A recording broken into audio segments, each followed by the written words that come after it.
Hi everyone, this is Nikki Rowland and today I have a layout to share for Simple Stories.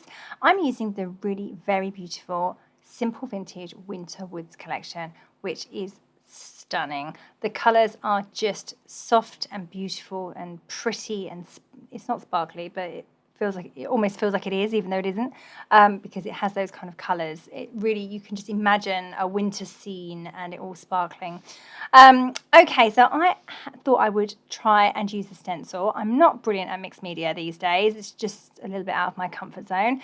But I thought I'd give it a go. So I've got a Distress Oxide and an ink dauber spongy thing, and the beautiful Simple Vintage Winterwoods stencil, which is these lovely snowflakes. So I'm just moving the stencil around onto my background and putting some snowflakes where I think they should go.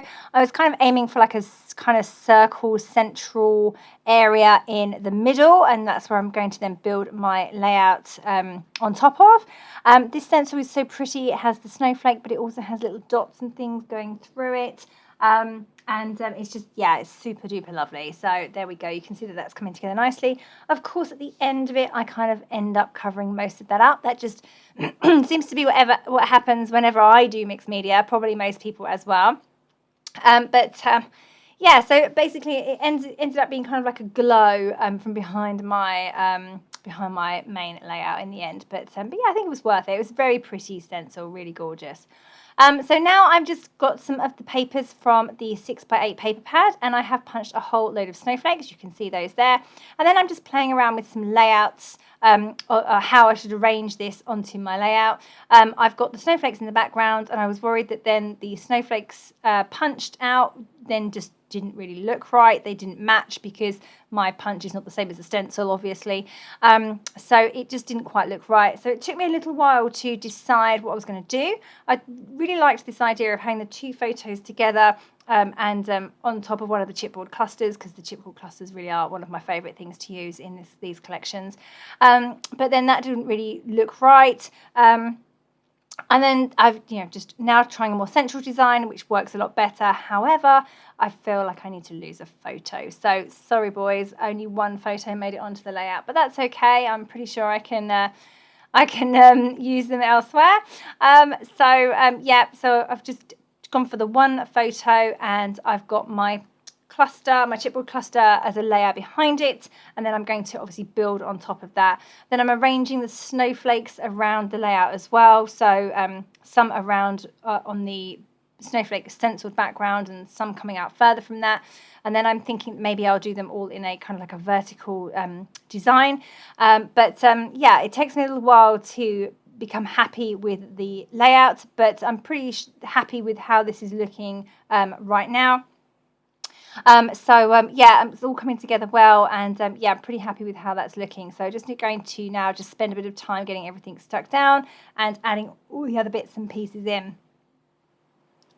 So I'm just going through the bits and pieces ephemera pack and pulling out all the bits and pieces that I think will work well. So I really love these those kind of burlap hearts, even though they're flat pieces of cardstock effectively.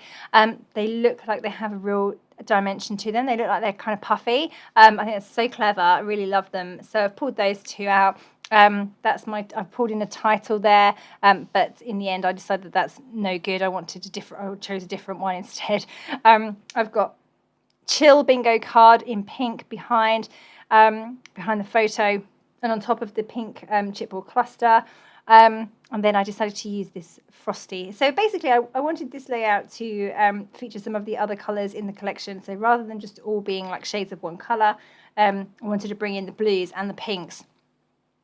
Yeah, I really love how this one kind of turned out. I've got this kind of vertical design going on at the moment, but actually that I do end up with a whole background full of snowflakes, which you'll see in just a moment. But these ones I've got on at the moment are my main ones, and I'm raising those all up on the foam pads. So I'm just going to spend a bit of time distressing the edges of some of the pieces of ephemera that I'm going to use, and getting all those snowflakes raised up. Some of them I've doubled up, so I've put some white snowflakes on top of a darker snowflake and offset ever so slightly to give like a shadow effect. That's always nice. And then I've raised them up on foam pads as well, so they got some good dimension going on some of the snowflakes that are already on the layout.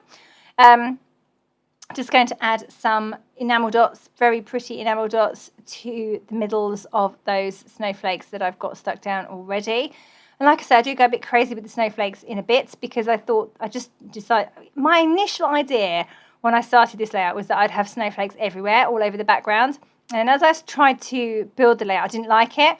So then I ended up with this design, which I do really like. But then once I'd got this design in place, then I had all these snowflakes left over, punched snowflakes, and I thought, well, I can try and see what they look like on the background. So I placed them all over the background, and I really liked it, so I went with it. So it just shows that you have to persevere sometimes. You know, sometimes an idea that you have in your mind doesn't translate to the paper as you thought it would, and then you have to adapt and change things, and I definitely had to do that on this occasion. So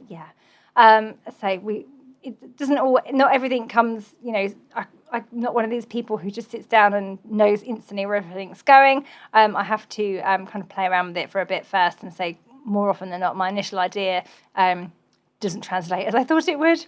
Right, so I'm now adding some of these very gorgeous decorative brads. I really enjoy using the decorative brads. They're one of the go-to things I reach for. I think it's because they have a different texture. They're kind of like epoxy resin domes, and a bit of metal as well. So it's nice. I love to have lots of different things in my layout. So I've got paper, I've got foam, I've got enamel dots, and then I've also got the decorative brads, etc. So it's nice to have a mixture. Here I go with the snowflakes. Right, so you can see that the main layout hasn't changed at all, but I have now just gone ahead and got all those snowflakes stuck in place. And then in between all the snowflakes, now you can't really see this on the photos because they kind of disappeared into when I brighten the photos. You know, you lose a bit of the definition on the background, especially if it's white on white, and these are clear on white, so they're hard to see. But I've got these dewdrops that are kind of like raindrops that are just clear domes, and I got them, I don't know, somewhere random. I'm sure they're widely available, but they were ideal because they kind of look like water droplets. So I just went nuts and stuck those everywhere, all over in between all of the snowflakes, just because I felt that it needed a little something in between. It was just nice and subtle because they say they are clear, so very nice. So yeah, I'm really, really super happy with how this layout turned out. I've also tucked in a little bit of silver thread behind the snowflake and the bottom left corner of the photo as well. I'm just going to pop that in there now, just because this layout feels like it could have some little twiddly bits in. It's a bit fussy, and I just like the look of that. So, and it's silver as well, and the silver goes so perfectly with this collection. So I've put those little twiddly bits in as well, just of some metallic thread that I've got, and just making sure that doesn't move away at any point. So just sticking that down with a little bit of glue, and there we go. I'm pretty much finished. I want to finish off with a little bit of white paint, so just got my Liquitex paint marker, and squirted out a little bit of paint, and just picked up a paintbrush and splattered all over the middle part of the layout. So haven't gone all over the whole background, just gone around the middle parts, over all the embellishments. And there we go, that is the layout complete. So, thank you very much for watching along today. I hope you've enjoyed seeing this layout come together. I really, really enjoyed making it. I've loved working with this collection. It's just so beautiful and so pretty. And I just pray that we get a lot more snow so that I can get lots more photos to go with it. Okay, thank you so much for joining me today. That was Nikki Rowland for Simple Stories using Simple Vintage Winter Woods.